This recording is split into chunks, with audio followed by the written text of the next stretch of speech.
नमस्ते दोस्तों, आज सुनिए वर्तमान में हिंदी साहित्य की सुप्रसिद्ध लेखिका मनीषा कुलश्रेष्ठ जी की लिखी हुई कहानी रूप रंग रसगंध।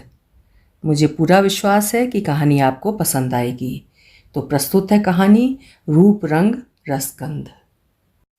आज बिरज में होरी रे रसिया, आज बिरज में होरी की सामूहिक उठान पर अधेड़ जया माई का ध्यान खिंच गया। वो कोठरी में बैठी एक पुरानी गुदड़ी की उधड़ी सीवन ठीक कर रही थी। अभी पूरा कहाँ गया है जाड़ा कि लगे लोग फागुन रसिया गाने। सच पूछो तो जया माई का जाड़ा बड़ी मुश्किल से बीता था। फटी गुदड़ी और दो कुतरे हुए कंबलों में भी जाड़ा हड्डियों में जम जाता था।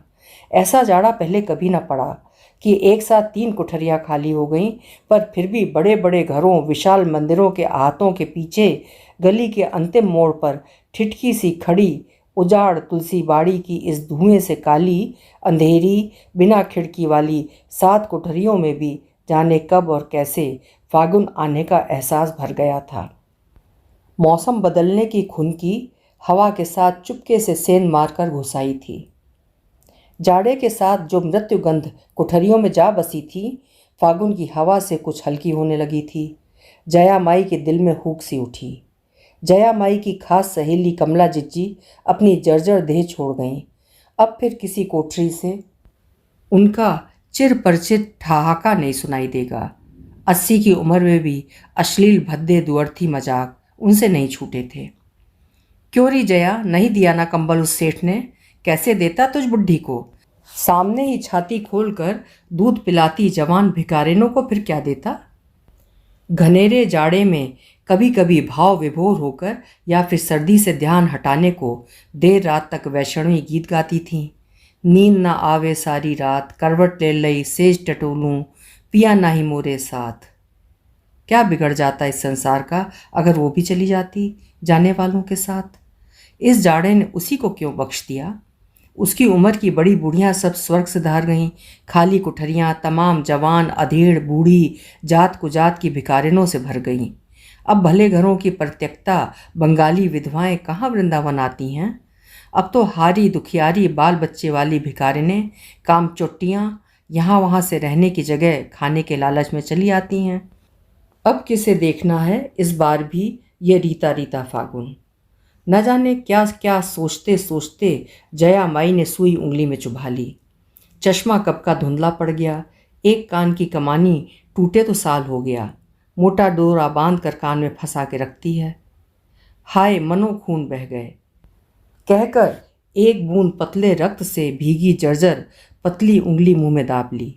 गंधाती हुई गुदड़ी को उठाकर पटक दिया। दरअसल ये गुदड़ी कमला जिज्जी की थी। तीनों कोठरियों की माइयों के मरने के बाद मरी कामचुट्टियाँ भिखारे ने लाश उठते ही मरने वाली की गुदड़ी और बक्से पर टूट पड़ती थीं। वो चुपचाप रात ही को जा कमला जिज्जी का सब उठा लाई। ये गुदड़ी, भजनों की कॉपी, एल्युमिनियम की थाली, एक पुरानी फटी ढोलकी, एक चांदी की पतली चेन में लगा क्रॉस। ये बात और कौन जानता था जया के सिवा? कमला माई कमला नहीं थी, मरियम थी। मरियम होने से पहले वो अपने गरीब मेहतर पिता की पुत्री थी, जिसने उसके जन्म से पहले धर्मांतरण स्वीकार कर लिया था, इस दलील के साथ कि हिंदुओं के बीच गरीब, अस्पृश्य मेहतर हिंदू होने से अच्छा है क्रिस्तान होना, जहाँ कम से कम पूजा घर में जाने की इजाज़त हर एक को है। पैसा है, नौकरी है, इज्जत जो है सो है, पर इज्जत कहाँ होती है गरीब मैला ढोने वाले की, चाहे वो हिंदू हो, क्रिस्तान हो या मुसलमान।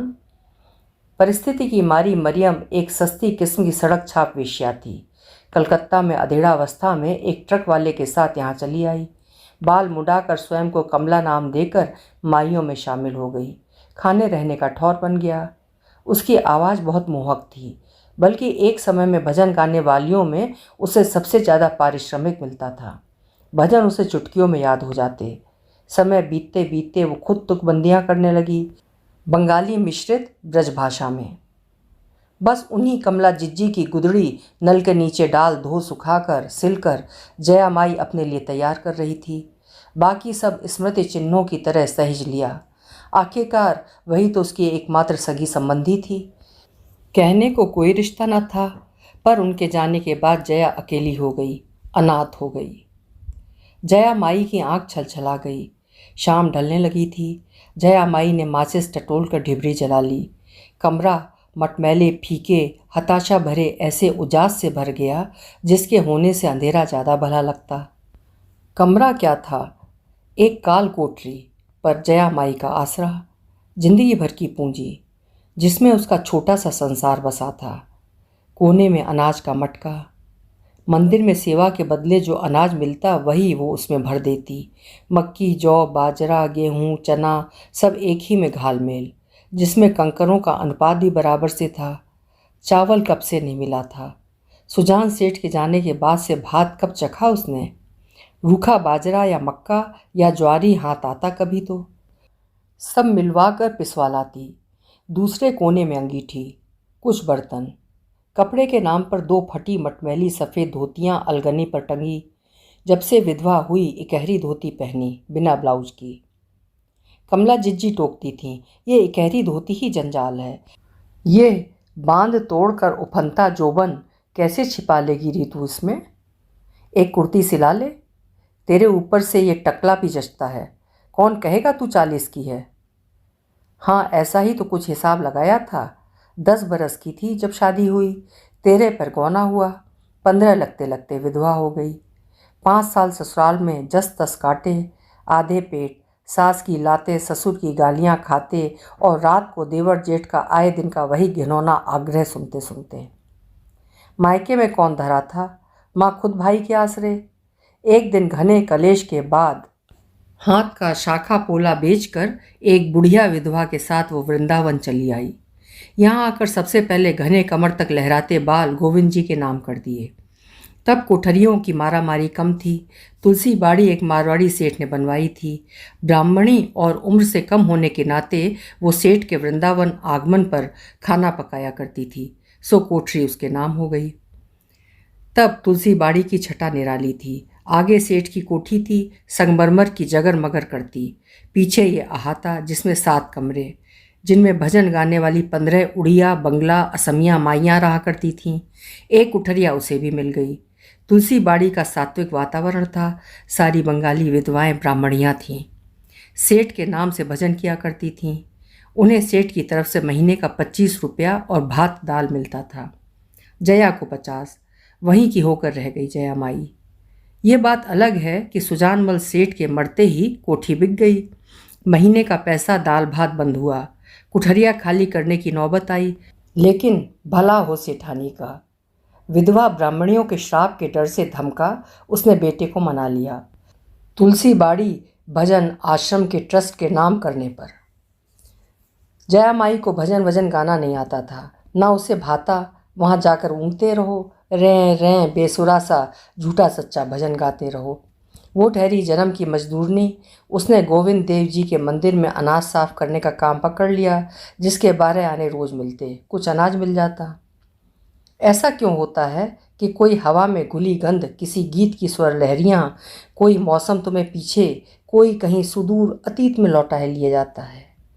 ये रसिया गाते हुरियारे मंदिरों में सजते गुलालों की, गेंदा के फूलों, केसर मिले टेसू के रंग की गंध, ठंडे गर्म मौसम का अनूठा सा मदहोश करने वाला मौसम, चारों तरफ एक किस्म का उल्लास। जया अपने लिए दलिया रांधती हुई सुदूर अतीत में खो गई। कच्चा पका रांधा हुआ दलिया छपाक से थाली में उल्टा। कटोरी में रखा सरसों का कच्चा धांस मारता तेल उड़ेला। लाल साबुत मिर्ची को हाथ से चूरा कर छिड़क लिया और सड़ाप सड़ाप करके झट चट कर गई। सुबह से अब खाना नसीब हुआ। आजकल उसे कम दिखता है, सो अनाज दाल मसाले बीनना बंद हो गया है। बड़े बड़े बर्तन मांजती है वो। पूरी सर्दी भर यही किया, उखड़ते दमे के साथ खांसते खांसते। हरदम लगता था अब वो भी जमुना जी के हवाले हो जाएगी इन्हीं सर्दियों में। बर्तन मांजने के अलावा अब फटे गले से भजनों में बैठने लगी है। कमला जिज्जी की कॉपी में से गा लेती है एक आध भजन, जबकि उसकी उम्र की अब भीख मांगा करती हैं। मंदिर बाहर कतार की कतार, हाँ और क्या ब्राह्मणियाँ भी, नीची जात की भी, सब एक ही पंगत में रंग जी के मंदिर के बाहर बैठ जाती हैं। उसे तो अनाज और 1 रुपया मिलता है दिन का। उन भिखमंगियों को 2 रुपए खाना और साल में एक आध बार कभी कंबल भी मिल जाता है। पर हाथ फैलाना उसकी प्रकृति ही नहीं। संतोष से पानी का एक लोटा गले में उड़ेला और फटी खजूर की चटाई पर गुदड़ी बिछाकर लेट गई। दोनों कंबल शरीर पर डाल लिए। आज बिरज में होरी रे रसिया, बरजोरी रे रसिया। रसिया गाने वालों की जोश भरी आवाज़ और चंग पर पड़ती थाप ढलती शाम के सन्नाटों में तेज हो गई। भुनते अनाज की गंध। जया पीछे पीछे आते अतीत से अपना पल्ला छुड़ा ही नहीं पाई। आज बिरज में होरी रे रसिया, बरजोरी रे रसिया गुनगुनाने लगी। होलिका दहन का ही तो दिन था। दूर से चौक की ऊंची हरहरा कर जलती होली देख रही थी वो। उस दिन अनाज दालें मसाले बीनते फटकते संजा हो गई थी। रंग जी के मंदिर के पीछे बनी पाकशाला से एक दूसरे में उलझती गलियों के अंधियारे उजियारे गुंजल को पार करती वो अपनी इकहरी धोती का पल्ला साधे गंजे सिर को ढांपते लौट रही थी। उम्र की गिनती गिनना कब का बंद कर दिया था, बल्कि यही सोचा करती थी कि जल्दी से ढले इस देह की शाम तो चैन की जिंदगी जिए। कितना बचाए 32 दांतों के बीच इस यौवन की जीभ को। हुरियारों का हुजूम जलती होली के साथ ही गुलाल उड़ाने लगा था। रसिया और फाक की धूम मची थी। होली में जलती गुलरियों की मालाएं टूट टूट कर गिर रही थीं।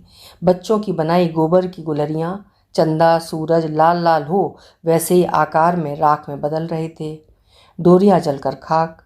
होली की आंच में भूनी गई गेहूं की बालें होरे नारियल आपस में प्रसाद के तौर पर बांटे जा रहे थे। वो चौक को काटती एक गली से अपनी परछाई बचाती हुई गुजर रही थी कि किसी ने पुकारा, माई। पीछे मुड़कर देखा, एक सांवला सा युवा गुसाई केसरिया धोती और अंगरखा पहने। क्या है भाई, प्रसाद ले जाओ। प्रसाद? वो चौंकी। ऐसे माइयों को पुकार कर प्रसाद देने वाला ये कौन? माइयाँ तो खुद ही प्रसाद के मारे मरी जाए हैं, लूट मच जावे है। वो ठिठकी। युवक खुद चलकर पास आ गया। पास से देखा तो वो युवक नहीं लगा, एक इकहरा पुरुष था पक्का गुसाई, किसी मंदिर की गौशाला का पालक या जाने पाकशाला का या प्रसाद बेचने वाला। पंडा नहीं था, पंडे तो घोरे भभूके होते हैं, मोटे मोटे।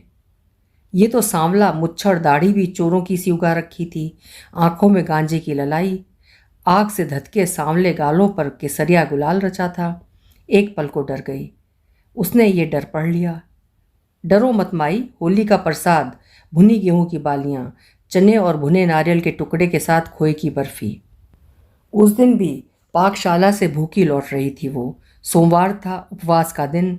एक झटके में खा गई। प्रसाद का वो स्वाद आज भी याद है। आज बड़ी देर से लौटी हैं पाकशाला से, कहीं पंडा जी की सेवा में तो। शर्म करो कुछ तो। यहाँ किसे शर्म है माई, छोड़ वो सब। तू अब कहाँ चली? बाड़ी और कहाँ? मंदिर नहीं, भजन नहीं, आज तो होली की रात है। माइयाँ ऐसे ऐसे वैष्णवी भजन गाएंगी, राधा जी शर्म के मारे जमुना में डूब जाएं। जाने दो गुसाई, रात हो गई है। भंग और गांजे के साथ साथ दारू में धुत हुरियारे तुझे छोड़ देंगे। तुलसी बाड़ी है भी तो वृंदावन के बाकोने पर। जया चल पड़ी। ना जाने कितने दिनों से नज़र रखे होगा ये गुसाई, सो सब जानता है उसके बारे में।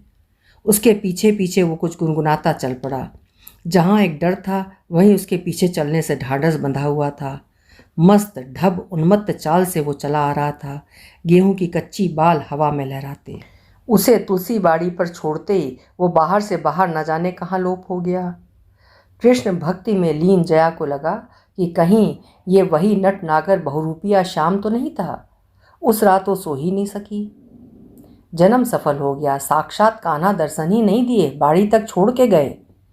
सुबह वो फिर बाड़ी के बाहर, रात ही के भेस में। सुबह सुबह भंग चढ़ा के बाहर ही से चिल्लाया। वो नहा के तुलसी को जल चढ़ा के निकली ही थी। जय जय राधे कृष्ण, ए जया माई, बड़े गुसाई ने बुलाया है। पाकशाला के सारे सेवादार वहीं भोजन लेंगे, चल तू भी। सारी माइयाँ हैरत ज़दा होकर इकट्ठा हो गईं।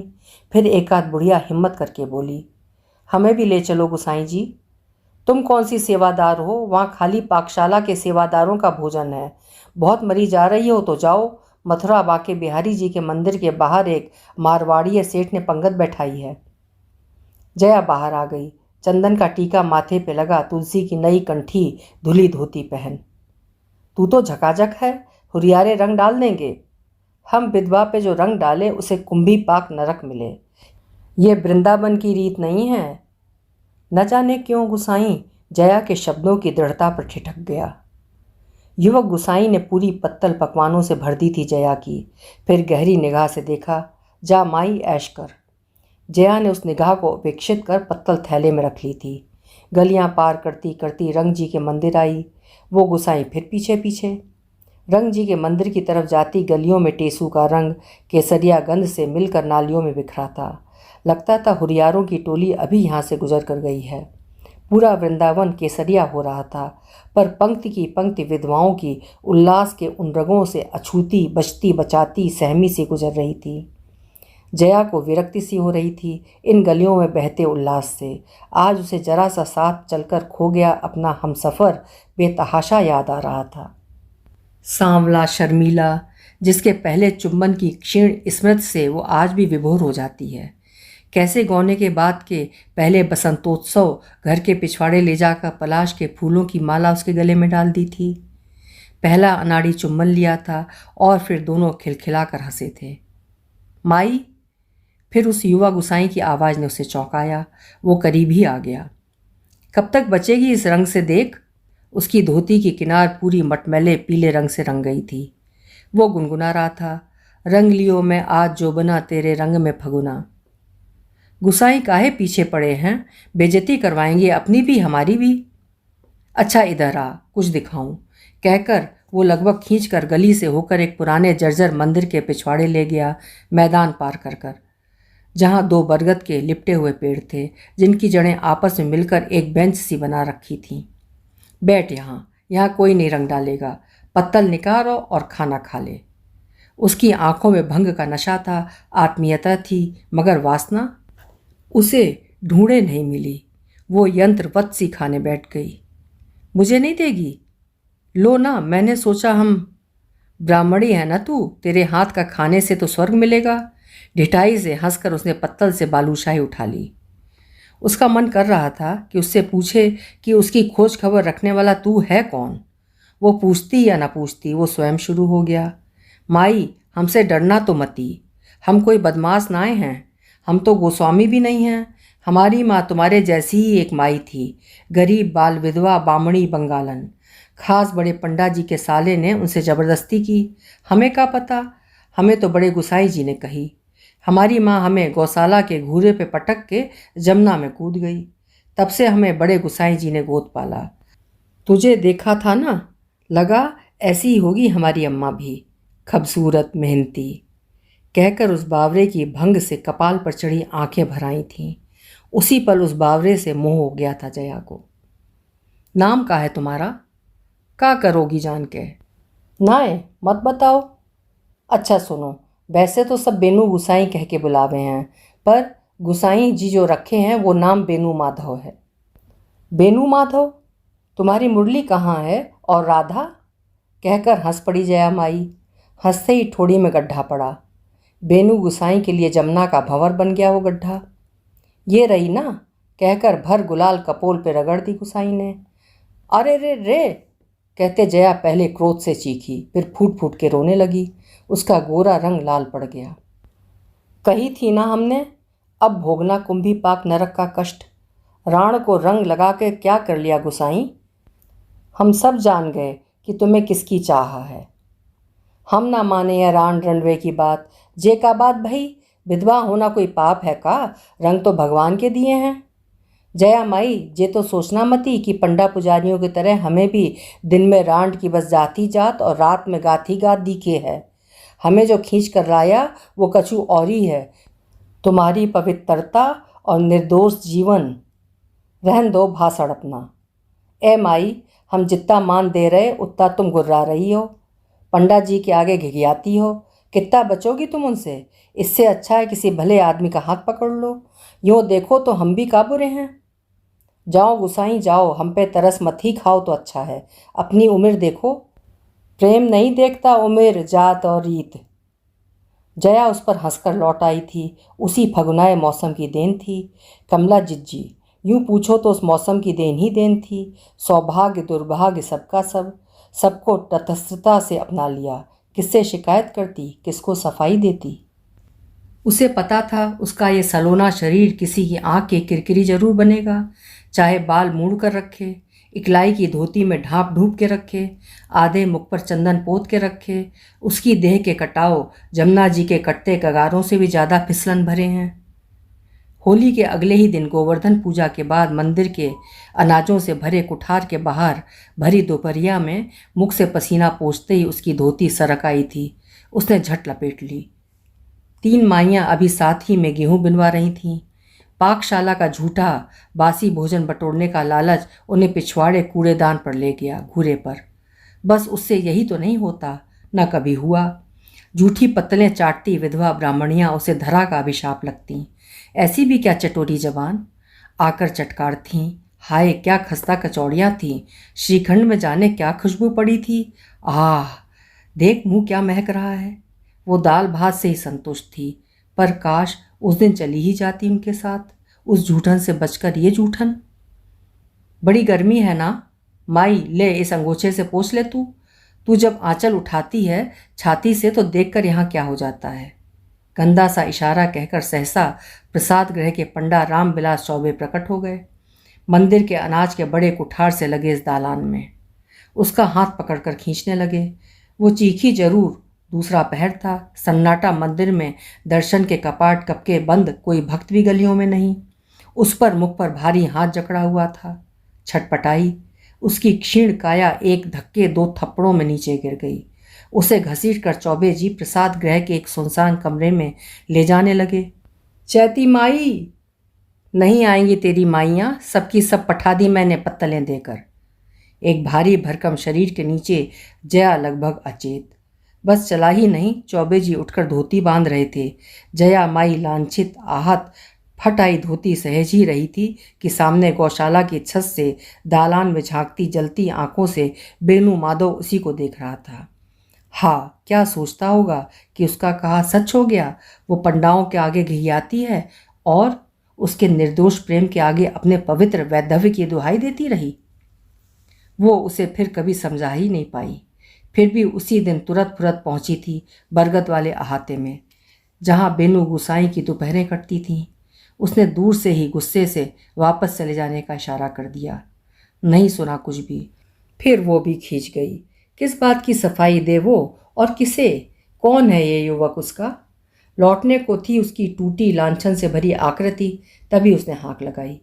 कराली खूब पूजा अपनी पवित्रता की। हमारी किस्मत, किस्मत बड़ी आई किस्मत की, चीख नहीं सकी थी। वो रुआंसी हो गई। वो उठकर पास चला आया, कसके हाथ पकड़ लिया और खींच के बरगद के पास ले गया। है अगर हिम्मत तो चल थाने अभी, कर शिकायत पंडा की, या पड़ी रहे भेड़ बकरियन सी बर्दाश्त करती हुई औरन की तरह। मैं चुप नहीं बैठूंगा, तुझे सच्ची गवाही देनी पड़ेगी। मैं तो अपनी माँ की बात भी उठाऊंगा। अब ये गंदगी और नहीं चलेगी जया माई, तू मेरा साथ देगी, बता देगी ना? बोलेगी कि चौबे ने क्या बिताई तुझ पे? गुसाई, हमसे थाना कचहरी नहीं होगा, वैसे ही कोष्ठ ही कोष्ठ है। इज्जत के नाम पे ये चिथड़े हैं। हम तो बस एक ही काम कर सकेंगे, अपने आप को जमुना जी के हवाले। सहसा बेनू माधव उत्तेजित होकर झड़पट पड़ा जया पर, छोटे छोटे बाल खींचकर जमीन पर पटक दिया। हाँ, तू और क्या करेगी, मेरी माँ की तरह। साली मुझे घूरे पे लांछित पटक गई। अपना सिर बरगद के तने पर पटक लिया। वे घंटों दोनों अचल हताश 2 कोने में पड़े रहे। सूरज जाने कब उनके सिर पर ठिठका ठिठका थक गया, फिर थके कदमों से अस्ताचल को चल पड़ा। जया भी सूरज के साथ साथ वृंदावन के पश्चिम में स्थित तुलसी बाड़ी हताश कदमों से लौट गई। फिर मिली कमला जिज्जी। चैती माई ने भेजा था उसे उसके पास। उस हादसे के बाद जाने कैसे बीज दिए उसने, लाल काले गरम दूध से गटका दिए। खड़े खड़े अगले 2 दिन तक जो रक्तपात हुआ कि बस अचेत रही। तब भी कमला जिज्जी खुद आई तुलसी बाड़ी, गुड़ का शीरा खिला खिलाकर बचा लिया। होश आने पर उसने अपनी एकमात्र पतली सोने की अंगूठी उसके हाथ पे धर दी। ना रे बाबा, ये शोभ नहीं। हम ये काम करके कमाना नहीं चाहता, ये सेवा समझो। तुम मंदिर का पंडा लोगों का सेवा मुफ्त करो, हम तुम्हारा करेगा। कहकर आंख दबाकर हंस दी थी। फिर जब जब मिलती कहती, तेरी ये एकहरी धोती ही जंजाल है, तेरे ऊपर तो ये टकला भी जचता है, कौन कहेगा तू 40 से 5 ऊपर है। सुन रही जया, 32 दांतों के बीच कैसे एक जीभ जैसे शरीर को बचाएगी। किसी को फंसा के ब्याह कर ले। जैसा तुम्हारा भगवान जी 1660 गोपियों का पति, वैसा ही तुम्हारे मंदिर का ये पुजारी बाबा सारी विधवाओं के पति। याद है रिचैती, जो वो पिछली बाड़ी का 70 साल का हरामी गुसाई कैसे हमसे कहता था, जुगल कर लो, बिना जुगल कैसा भजन। उन्हीं दिनों चैती जिज्जी की तिकड़म से कमला जिज्जी को तुलसी बाड़ी में जगह मिल गई। हीरे जैसी दिलवाली, सबकी सहायता को तत्पर कमला जिज्जी की जात पर कभी जया ने न चैती ने ध्यान दिया। रजिस्टर में लिखा नाम कमला घोषाल, पति का नाम नवेंदु घोषाल, जन्म स्थान कलकत्ता। उम्र के फ़र्क के बावजूद दोनों में खूब बनती। एक दिन उनकी कुठरिया में जाने पर देखा कमला जिज्जी क्रॉस को लेकर आंखों से लगाकर होठों से चूमकर छाती पर क्रॉस बना रही थी। उसने कुछ नहीं पूछा। उन्हीं ने बताया, जया, जीने के लिए 10 स्वांग रचने बदे थे, वही रच रही हूँ। तूने किसी को बताया तो? यहाँ से बेदखल, फिर जाने कहाँ एक और नया स्वांग रचना होगा। अब उम्र हो चली है, कितना स्वांग करूँ। ना जिज्जी, हमारा मुंह नहीं खुलेगा चिता पर चढ़ने तक। अगर चढ़े तो, नहीं तो कोई दिन जमुना जी। और वो दिन भी तो रंग तेरस का था। अरे ब्रज में होली क्या एक दिन खेलते हैं लोग लुगाई, आग लगे। उन्हें तो पूरा पखवाड़ा कम पड़ता है इस रंग भरी छेड़छाड़ और आशनाई के लिए। उस दिन बेनू गुसाई गांजा चढ़ाकर जाने कितना नशा करके आया था। कमला जिज्जी से कह दिया था उसने, भगा दे, पर वो बावरा माना कहाँ। कहाँ हो राधा प्यारी, चिल्ला चिल्ला कर बोला। वो सिहर कर अंदर भाग गई और कुठरिया बंद कर ली। देखो तुम्हारी खातिर बड़े गुसाई जी से बिगाड़ कर ली हमने, कर दी चौबे जी की शिकायत कमेटी वालों से। चौबे पंडा जिसने तुझे छुआ, उस हरामी को सरेआम जूते लगा के आ रहा हूँ, अब तो मान जाओ। अब तो विधवा विवाह के आदर्श की बातें करने लगे हैं हमारे नेता। देखो रंग लगवा लो आज हमसे, कर लो लगन, पकड़ लो हाथ। कभी छोड़ा तो हम भी अपनी देवी सी माँ के जाए नहीं। शाम तक तुलसी बाड़ी के टूटे दरवाजे पर बकझक करता लड़खड़ाता बेनू माधव लौट गया। पर बात बहुत फैल गई थी। पाकशाला की नौकरी छूट गई, माइयाँ कतरा के निकलती, पंडा जलती आंखों से देखते। कमला जिज्जी एक रात देर तक समझाती रहीं, कर ले ब्याह जया, भला सा ही दिखे अभागा। ब्याह क्या होता है, मंदिर में जाकर माला डाल के जीवन भर साथ रह लो, या ना चाहे तो मैं तेरा ठिकाना कर दूं। आगरा में मेरा एक धर्म भाई फौज में है, किसी अफसर के घर रखवा देगा। जाने कैसे मना लिया था उस फगनाए मौसम में जिज्जी ने उसे कि वो अगले रोज ही पहुंची थी खोजती बेनू माधव को टूटे मंदिर के अहाते के उन जुगलरत बरगदों की छाम में। नहीं मिला। बड़े गुसाई की बाड़ी पे, पाकशाला के गोदामों में, वृंदावन की गलियों में। पूरा महीना उसकी आंख बेनू गुसाई को ढूंढती रही। नहीं मिला तो नहीं मिला। चैती माई ने उसे कलेजे में हुक डाल दी। 4 दिन पीछे मल्लाहों को एक कम उम्र के मर्द की फूली लहास मिली थी, जमुना के उस पार कांस के झाड़ों में अटकी। दिनों दिन नींद नहीं आई जया को, आँख पे लौटती रही। कमला जिज्जी का दिल नहीं माना। ऐसा भी अंधेर नहीं मचा कि छोकरे को ये पंडा मरवा देंगे। इन पंडा लोगों ने विधवा के साथ व्याभिचार को व्याभिचार कब माना, उसे तो ये उद्धार कहते हैं। एक छोकरे से डर जाएंगे क्या। वो सीधी पहुंच गई बड़े गोसाई के पास। उन्होंने भी नज़र चुराकर चिढ़कर कमला जिज्जी से कहा, उस रांड के मारे हमने भिजवा दिया बेनू को नाथ द्वारा भाई के पास। कितने दिन वो दिया बालती रही रंग जी की देहरी पे कि भगवान सच ही में नाथ द्वारा गया हो बेनू माधव, भले ना लौट के आए, वहीं बस जाए पर जिंदा रहे। जाने वाले लौटते कहाँ हैं, ना समय लौटता है ना लोग। मौसम लौटते हैं, उनकी गंध लौटती है, गीत लौटते हैं और हवा की लहरों पर सवार हो स्मृतियाँ लौटा लाते हैं। ना जाने कब जया अम्मा की आंखें मूंद गईं। सपनों में भी वही केसरिया रंग, फूलों की महक, गेहूं के बुने बालों की गंध, रंग जी के मंदिर की गलियों में बहता रंग गुलाल, उसकी सफ़ेद धोती किनार पे चिपका रंग का एक कतरा, जुगलरत बरगद, एक सांवला सलोना बहुरूपिये का मोहक रूप, एक आवाज़, ओ राधा प्यारी। सपने ही में देखे यमुना की लहरों पर तैरते गेंदे के निर्जीव फूल। जया माई की नींद उचट गई। झटके से दोनों कंबल छाती पर से उठाकर फेंके। बचपन में माँ कहती थी कि छाती पर दबाव पड़ने से बुरे सपने आते हैं, पर एक बात कभी नहीं समझ सकी जया माई कि बेनू माधव फिर कभी भूल कर भी वृंदावन क्यों नहीं लौटा। अभी आप सुन रहे थे मनीषा कुलश्रेष्ठ जी की लिखी हुई एक बेहद मार्मिक कहानी रूप रंग रस गंध। फिर मिलेंगे ऐसी ही किसी चुनिंदा कहानी के साथ। मुझे आज्ञा दें। आपका समय शुभ हो, मंगलमय हो।